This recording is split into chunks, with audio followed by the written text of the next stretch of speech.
বুধবার প্রবল বৃষ্টি উপেক্ষা করে রাজ্যভিত্তিক প্রাকৃতিক বিপর্যয় মোকাবিলার মহড়া অনুষ্ঠিত হল। পশ্চিম ত্রিপুরা জেলার আগরতলা সহ মোট 13টি জায়গায় বন্যা মোকাবিলা ও ভূমিধসের বিষয়ে এই মহড়া সংঘটিত হয়।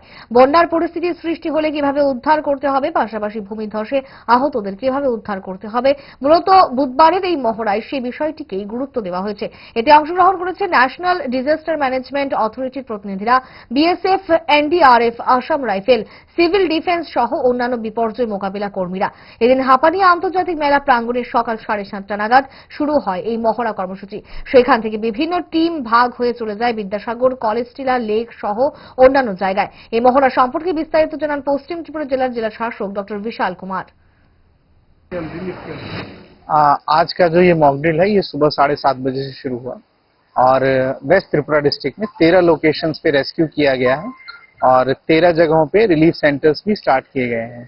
इन मॉक ड्रिल के दौरान ये रिलीफ सेंटर मैनेज किए जा रहे हैं। साथ ही साथ आमतली के पास जो फेयर ग्राउंड है इसके अंदर स्टेजिंग एरिया किया गया है, जिसमें लगभग 1000 के आसपास वॉलंटियर्स और डिफरेंट स्टाफ्स को भी मोबिलाइज किया गया है। साथ ही साथ इक्विपमेंट्स भी मोबिलाइज किए गए हैं। Total as a mock drill कम से कम 200 से 300 लोगों को रेस्क्यू किया गया है। एक तरह का मॉक ड्रिल है और साथ ही साथ इसमें 1500 के आसपास लोगों ने पार्टिसिपेट किया है डिफरेंट जगहों पे। इसमें सिविल वॉलंटियर्स भी हैं, सीआरपीएफ के जवान भी हैं और उसी हिसाब से जो इक्विपमेंट्स हैं डिफरेंट डिपार्टमेंट्स के साथ इनका भी परीक्षण किया गया है।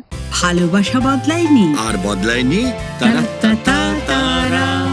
5 দশক ধরে গ্যাস অম্বল ও পেটের সমস্যার একমাত্র সমাধান গ্যাস নল।